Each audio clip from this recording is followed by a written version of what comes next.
Continuamos con la segunda parte del estudio bíblico de Doctrina 1 acerca de la inspiración divina, en la que estaremos hablando acerca de las características de la inspiración.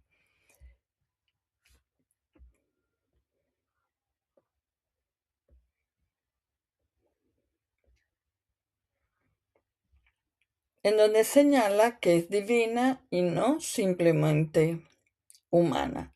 El apóstol Pedro reconoció que la profecía nunca fue traída por voluntad humana, mientras que el apóstol Pablo afirmó que toda la escritura es inspirada por Dios, y la hemos visto ya fundamentarse en el libro de Segunda de Timoteo 3, 16, 17. La inspiración humana ha producido muchas y hermosas obras literarias, pero la palabra de Dios reclama una inspiración superior, una inspiración divina.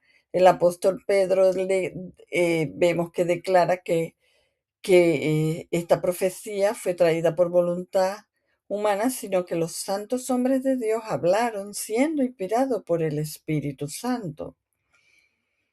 Además de ello, vemos que es viva y no mecánica. Dios usó las personalidades y estilos de cada uno de los escritores. Podemos encontrar y fundamentarla en Lucas 16, 29 al 31.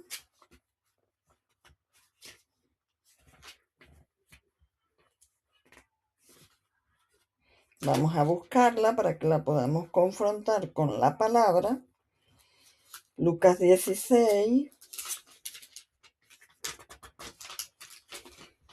29, 31, el cual los invito a que también tengan la Biblia en mano para que vamos confrontando cada versículo. Dice Lucas 16, 29, 31, perdón.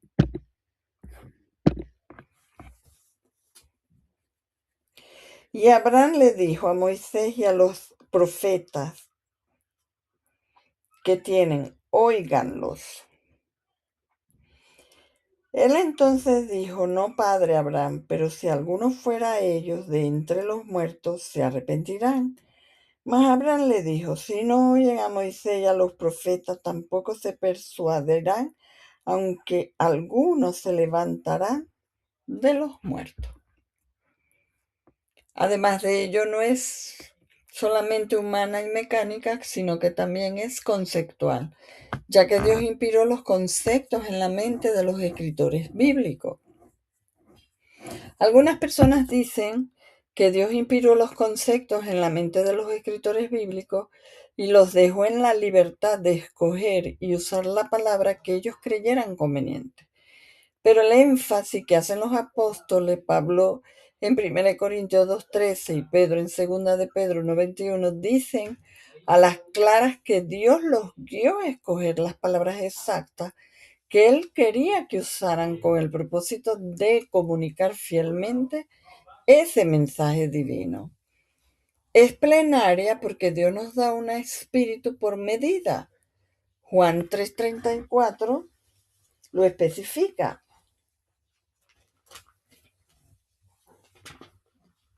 Busquemos Juan 3:34 junto conmigo,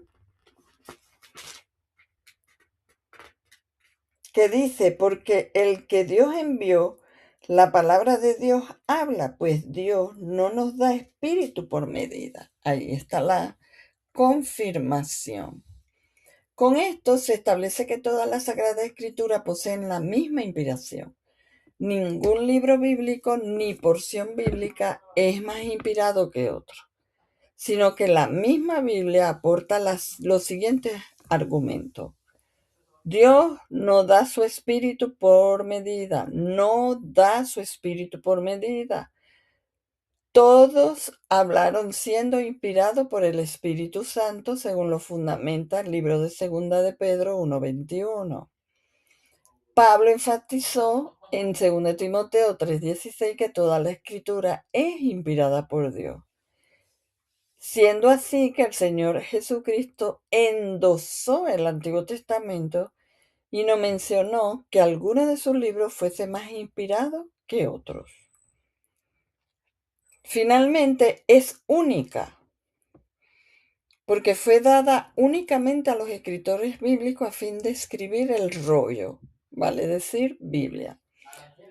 Algunos dicen que la inspiración es común a todas las personas, a todo creyente. Los creyentes en todos los tiempos han gozado de la iluminación del Espíritu Santo para entender la palabra de Dios. Pero la inspiración divina fue dada únicamente a los escritores bíblicos, con el fin de escribir la Biblia una vez, y una vez escrito el último libro de la Biblia, conocido como Apocalipsis, cesó la inspiración divina. Dentro del propósito de la inspiración divina encontramos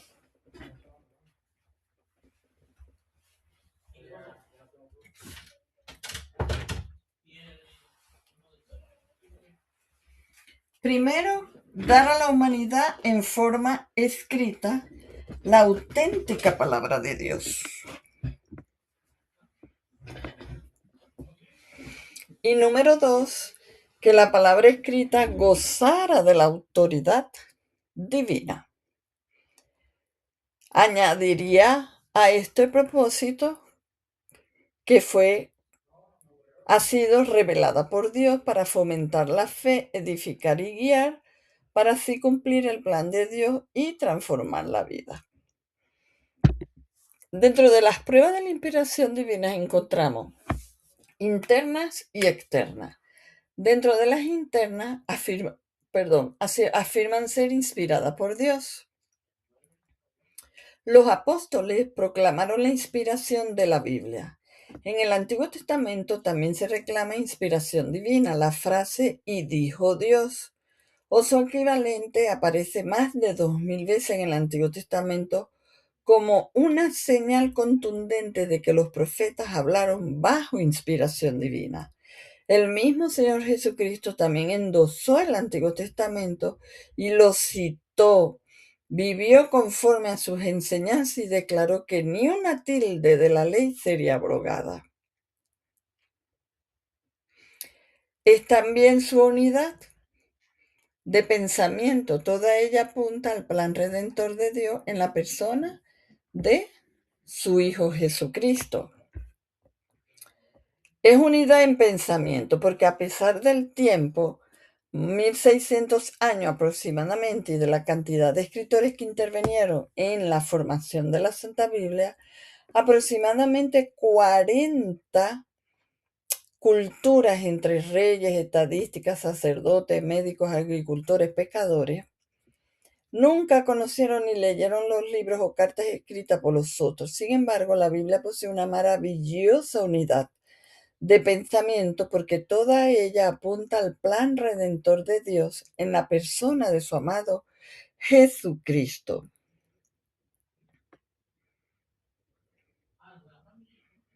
Su inigualable frescura.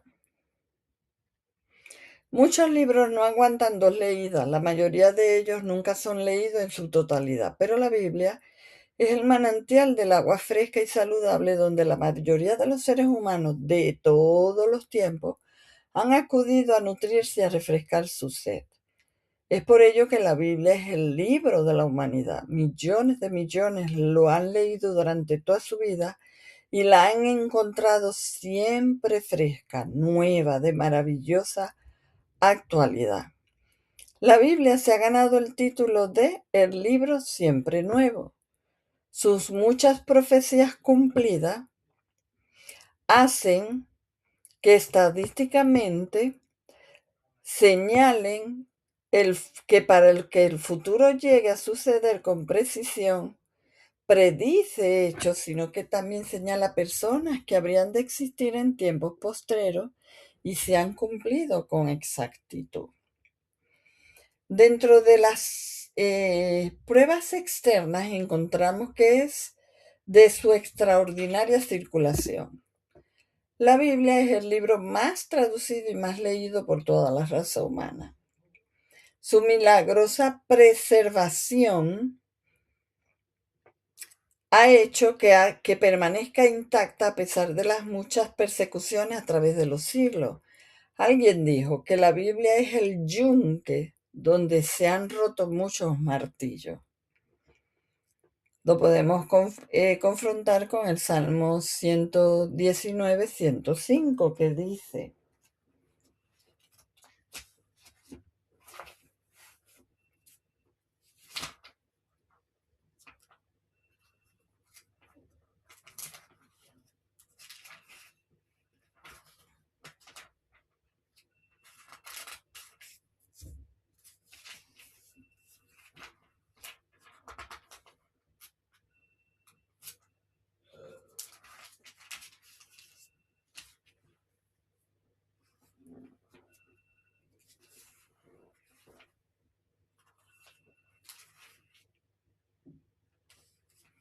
lámpara es a mis pies tu palabra y lumbrera a mi camino.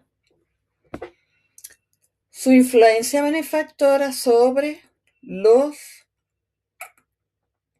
seres humanos,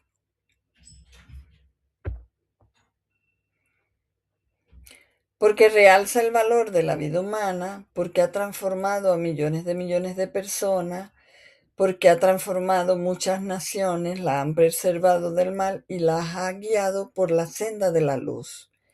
Irradia luz espiritual sobre los hombres, liberta a los cautivos espirituales, fomenta el amor y la igualdad entre todos los hombres.